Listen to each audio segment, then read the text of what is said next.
समझिएगा बिहार का उद्योग। अब देखिए समझिएगा ध्यान से, बिहार का जो उद्योग है, अब ध्यान समझना, बिहार का उद्योग। अब बताओ बिहार का उद्योग बाबू निर्भर किस पे करेगा?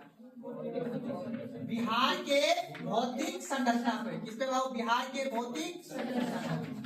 अब बताओ बिहार के भौतिक संरचना, अब बताओ बिहार का जो भौतिक संरचना है वो कितने प्रकार के है बाबू? 3 प्रकार के है नहीं? बिहार की भौतिक संरचना 3 प्रकार। एक कौन सा क्षेत्र है बाबू? पर्वतीय क्षेत्र। और एक कौन सा क्षेत्र है बाबू? पठारी क्षेत्र। और एक कौन सा क्षेत्र है बाबू? अब बताओ हमारे यहाँ जो उद्योग लगेगा, बिहार में जो उद्योग लगेगा, इसी चीज को न देख के लगेगा। अब बताओ बिहार के पर्वतीय क्षेत्र में उद्योग कैसा लगेगा? जैसा वहां पे पर्वत होगा। और पठारी क्षेत्र में कैसा उद्योग है? जैसा यहाँ पे पठार होगा, चट्टान होगा। और मैदानी क्षेत्र में उस तरह का उद्योग होगा। पर्वतीय क्षेत्र में हमारा किस चीज की खेती होगा बाबू? जानते हो? गन्ना। पर्वतीय मिट्टी यहाँ पे होगा। तो एक बात क्या ध्यान रखना, बिहार के भौतिक संरचना पे निर्भर करता है 2 चीज। एक करेगा कैसा चट्टान है और एक करेगा कैसा मिट्टी है। अब बताओ हमारे बिहार में के मैदानी भाग में मिट्टी भी कई प्रकार के पाया जाता है। एक जलोढ़ मिट्टी पाया जाता है ना, जिसको बोलते हैं हम लोग नवीन जलोढ़ मिट्टी और पुरानी जलोढ़ मिट्टी। तो कहीं भी होगा, पता है ना आपको, गन्ना की खेती, समझ बात को ना। और किसी क्षेत्र में होगा मक्का की खेती, गेहूं की खेती, समझ बात को ना।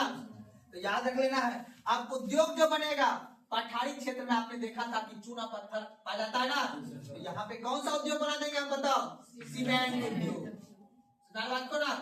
अब बताओ हम इस क्षेत्र में, पर्वतीय क्षेत्र के मिट्टी में कौन सा लगा देंगे? चीनी मिल। क्या लगा देंगे? चीनी मिल संबंधित उद्योग लगा देंगे, समझ बात को ना।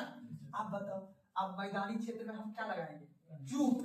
जूट उत्पादन है ना, जूट पे समझते हो ना। जैसे भागलपुर के क्षेत्र में हमारा जूट की खेती की जाए, जूट उत्पादन लगा देंगे, अरे जूट उद्योग लगा देंगे, हमारे बात को ना, जूट लगा देंगे। और उसके बाद मान लो कहीं कहीं पे मक्का की खेती होती है, तो उस अभी फैक्ट्री लगा हुआ है। आप देखते होंगे कि हमारे बिहार सरकार के द्वारा ये मांग किया जा रहा है कि मक्का की खेती जहाँ जहाँ जिस क्षेत्र में होता है, उसी क्षेत्र में हम लोग मक्का से बनने वाला जो चीज, जैसे दवाई है, बिस्किट है, ये सब चीज बनता है ना, अगर मान लो हम मक्के को बेच देते हैं तो उसमें फायदा नहीं होता है।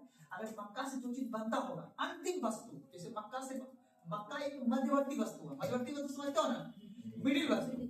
मक्का खाओ बोए, फिर मक्का उत्पादन हुआ, अब इस मक्का से कुछ बनेगा, दवाई बनेगा, बिस्किट बनेगा। अगर वही फैक्ट्री हम यहाँ खरीद लगा देंगे तो क्या हमारे मक्का को ट्रेन में बैठ के दूसरा रात बेचना होगा? तो हमारे यहाँ किसान अमीर बढ़ेगा ना। साइकिल से फॉर्च्यूनर पे बैठेगा ना हमारे यहाँ किसान, लुंगी से फुल पैंट में आएगा ना किसान यहाँ का? आएगा नहीं आएगा बताओ? जींस में आएगा नहीं आएगा? लेकिन हमारा किसान क्या करता है? मक्का रोपा, धूप में काम किया, एकदम चमचमा मेहनत करके मुंह काला काला कर लिया, उसके मक्का काटा, अब फिर 18 रुपया किलो मक्का जाकर बेच दिया। अब उसी को 1800 रुपया जाकर आदमी दवाई बना के उसको फिर हमें को वापस में यहाँ पे बेच देता है। तो हमारे बिहार सरकार के द्वारा ये मांग किया जा रहा है कि यहाँ पे फूड प्रोसेसिंग संबंधित उद्योग लगाया यहाँ पे जाए, ताकि फूड प्रोसेसिंग का मतलब हुआ कि जो यहाँ पे उत्पादन होता है उसी चीज से संबंधित यहाँ पे उद्योग लगा दिया जाए, ताकि इस क्षेत्र में हमारा किसान भी क्या हो, अच्छा ग्रोथ करे। मेरी बात समझ में आ रहा है ना?